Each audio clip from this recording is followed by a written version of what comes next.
let's say if there is a small thing, if you're confused about ice cream, it is okay.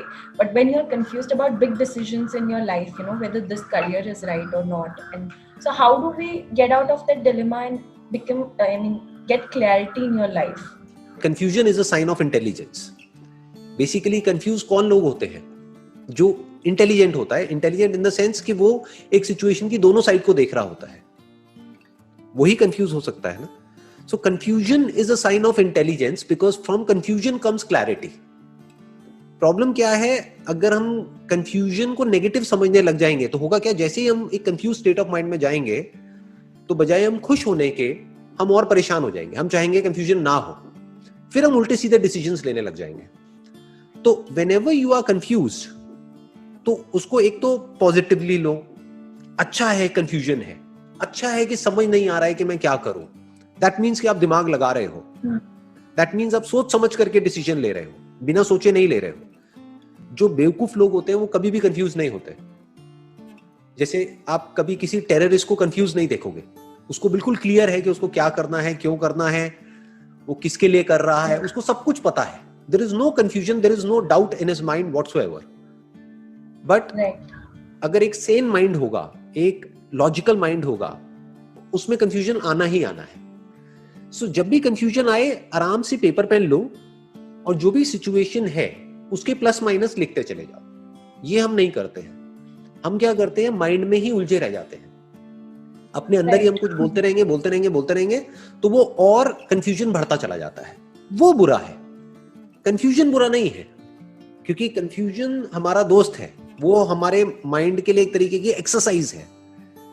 जैसे body के लिए exercise होती है ना, तो माइंड के लिए क्या एक्सरसाइज है? यही तो है कि दो ऑप्शंस आ गए हैं आपके सामने, दो रास्ते आ गए, अब चुनो दोनों में से क्या करोगे क्या नहीं. दोनों के अपने प्लस माइनस है. दोनों में यू कांट बी 100% श्योर, तभी कंफ्यूजन हो रहा है. यू आर नॉट श्योर कि ये करूं या ये करूं, इसमें ये हो सकता है, इसमें वो हो सकता है. तो पेपर पेन लो, आराम से बैठ करके लिखो, एक एक चीज को बारीकी से देखो कि इसके प्रोज एंड कॉन्स क्या हैं.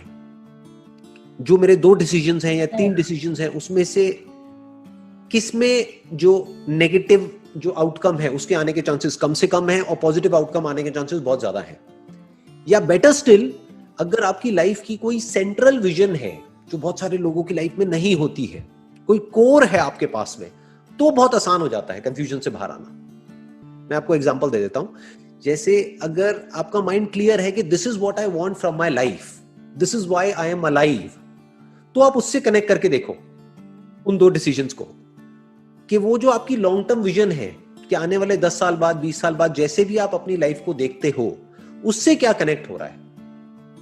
अगर उससे कनेक्ट नहीं हो रहा है और शॉर्ट टर्म में आपको प्रॉफिट भी हो रहा है तो छोड़ दो, क्योंकि वो आपको आउट ऑफ ट्रैक ले जा रहा है, वो आपको भटका रहा है. बट अगर आपकी वो लॉन्ग टर्म विजन से कनेक्ट हो रहा है तो फिर कर दो. लाइफ में अगर इफ यू रियली वांट के डिसीजंस क्विक हो जाए, मतलब ज्यादातर लोग चाहते हैं बट समझते नहीं है कि कैसे होगा, कि मतलब if you want to take instant decisions, 1 second में डिसीजन लिया, हाँ तो हाँ, ना तो ना, तो वो कैसे होता है? सबसे पहले आपको अपने लिए डिफाइन करना होता है that what is it that I want from my life, कि मुझे अपनी लाइफ से चाहिए क्या है. फॉर एग्जाम्पल, अगर आपके लिए है पीस ऑफ माइंड, तो आप ऐसे लोगों से दूर रहोगे जो भी आपकी माइंड की पीस को अननेसेसरली डिस्टर्ब करते रहते हैं. जैसे कुछ लोगों का नेचर होता है लड़ने झगड़ने का, उनको मजा ही उसी में आता है. राइट? हमारी फैमिली में भी होते हैं, फ्रेंड सर्कल में भी होते हैं, रिलेटिव्स में भी होते हैं. तो ऐसे लोगों से आप अपने आप ही एक डिस्टेंस मेंटेन कर लोगे, क्योंकि वो आपकी लाइफ के सेंटर पॉइंट से कनेक्ट नहीं होता है. चाहे उससे आपको कितना भी फायदा हो रहा हो, आप कहोगे नहीं भैया मेरे को इससे दूर ही रहना है, थोड़ा फाइनेंशियल लॉस भी होगा कोई बात नहीं, बट मुझे इन चक्करों में पड़ना ही नहीं है. तो उससे बड़ा आसान हो जाता है सब कुछ. अगर आप थोड़ा सा डीपली समझोगे ना, हम कंफ्यूज क्यों होते हैं, ये जो कंफ्यूजन होता है ना, इसके पीछे जो जड़ होती है वो होते हैं 2 अपोजिंग थॉट्स. एक तरफ से ग्रीड चल रही होती है, एक तरफ से फियर चल रहा होता है. एक तरफ से हमारे अंदर एक डिजायर होता है काम को करने का, लेकिन एक डर भी कहीं ना कहीं उसके साथ में जुड़ा होता है, उसके कॉन्सिक्वेंसेस की वजह से. तो अगर आपने डिफाइन कर लिया है कि मेरी लाइफ का सेंटर पॉइंट क्या है, कि why I am doing what I am doing, तो फिर डिसीजंस बड़े आसान हो जाते हैं. फिर वो ग्रीड आपके ऊपर हावी नहीं हो सकती और डर कोई है ही नहीं वहां पर. For example if somebody comes to me, जैसे अगर मैं आपको अपना एग्जाम्पल दूं, हो सकता है आप उससे अपने आप को रिलेट करके देखोगे।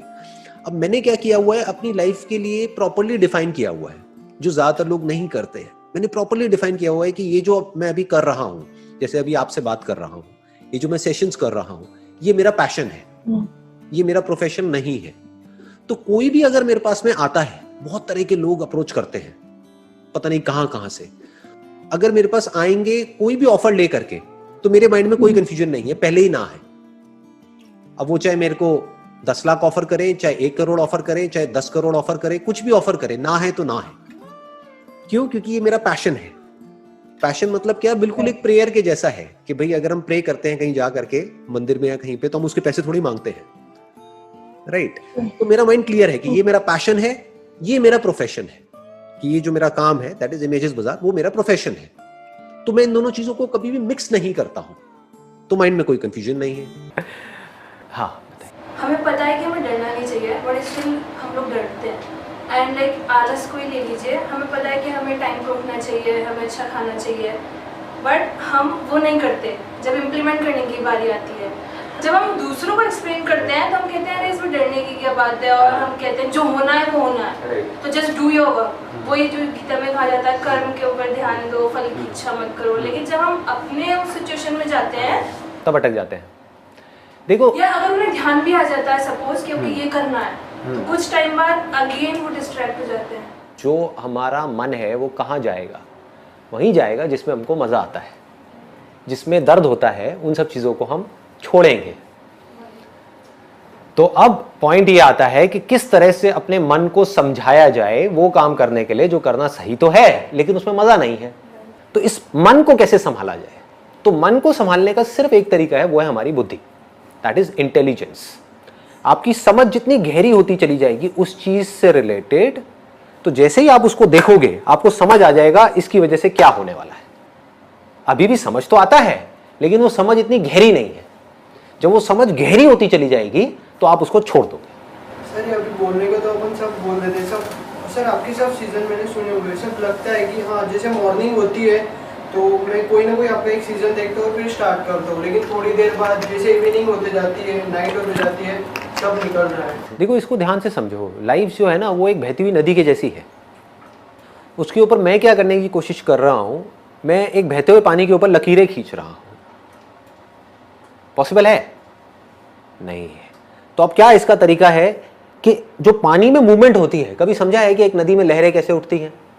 अंदर बीच बीच में कुछ पत्थर पड़े हुए हैं, है ना? जहां पर पत्थर एक पर्टिकुलर तरीके से पड़े हुए हैं वहां पे भाव तेज हो जाता है, जहां पर किसी अलग तरीके से पड़े हुए हैं वहां पर नदी शांत हो जाती है। तो उन पत्थरों की वजह से गड़बड़ होती है। तो जब तक जो मैं बोल रहा हूं, मैंने तो एक लकीर खींची, आपने सुना और उसको भूल गए, कुछ नहीं बदलने वाला आपकी लाइफ में। बट उस लकीर को अंदर जो पत्थर पड़े हुए हैं उसके ऊपर आपने खुद खींचना शुरू कर दिया, तो धीरे धीरे उन पत्थर के अंदर चेंजेस आने शुरू हो जाएंगे। जैसे ही आपने कुछ बातें भी अपनी लाइफ में प्रैक्टिस में लाए, अगर एक भी बात प्रैक्टिस में नहीं लाए तो क्या हुआ? पानी पे खींची हुई लकीर बनी और मिटी, कोई फर्क नहीं पड़ने वाला, कोई कितना भी बड़बड़ करता रहे। आपने क्या किया? उस बात को पकड़ा और ये देखा कि मैं अपने लाइफ में किस तरीके से इसको उतार सकता हूं। आपने कोशिश करी, फेल हुए, हो गई, क्योंकि नीचे जो पत्थर पड़े हैं उसमें चेंजेस लाने की कोशिश कर रहे हो, तो दम लगाना पड़ेगा, अपनी लाइफ में चेंजेस लाने पड़ेंगे। आप चेंजेस लाए, धीरे धीरे लाए, धीरे धीरे उन पत्थर के अंदर चेंजेस आने शुरू हो जाएंगे। आपकी जो पूरी की पूरी पर्सनालिटी है उसमें चेंजेस आने शुरू हो जाएंगे। फिर धीरे धीरे क्या होगा? जितने भी पत्थर हैं आपकी लाइफ में, एक झटके में सब तोड़ दोगे। उसको देखा और पत्थर गायब, प्रॉब्लम्स गायब, कहीं कुछ नहीं बचेगा, बिल्कुल शांत नदी के जैसे हो गए। अब आपके ऊपर है क्या करना है। अपने हाथ में कंट्रोल आ गया ना? अभी अपने हाथ में कोई कंट्रोल नहीं है। जैसी हमारी आदतें हैं उसके हिसाब से हम चले जा रहे हैं, ऐसे ही हो रहा है। और वो आदतें कितने सालों में बनी है? बहुत सालों में। तो वो आदतें क्या 1 घंटे का कुछ सेशन सुन करके बदल जाएगी? नहीं बदलेगी। उसके लिए पहला स्टेप है, आपको ये बोलना होगा अपने माइंड में, बात तो सही है। अब जब सही है और मुझे पता है कि क्या गलत है, तो सही को मुझे अपनी जिंदगी में उतारना है। गलत है मेरी आदतें, सही है एक सोच। तो सोच को आदतों में बदलना है। फिर आपकी बुद्धि जितनी स्ट्रांग हो गई, बुद्धि कैसे स्ट्रांग होती है, बहुत बड़ी समझने वाली चीज है। सही चीज के बारे में सोचने से आपकी बुद्धि स्ट्रांग हो जाती है। जो उल्टी सीधी बातें होती हैं इस दुनिया में, या उल्टी सीधी चीजें हैं जो हमारे दिमाग में 24 घंटे चलती रहती है, उसी के बारे में सोचते रहोगे तो क्या होगा, बुद्धि कमजोर हो जाएगी, मन स्ट्रांग हो जाएगा।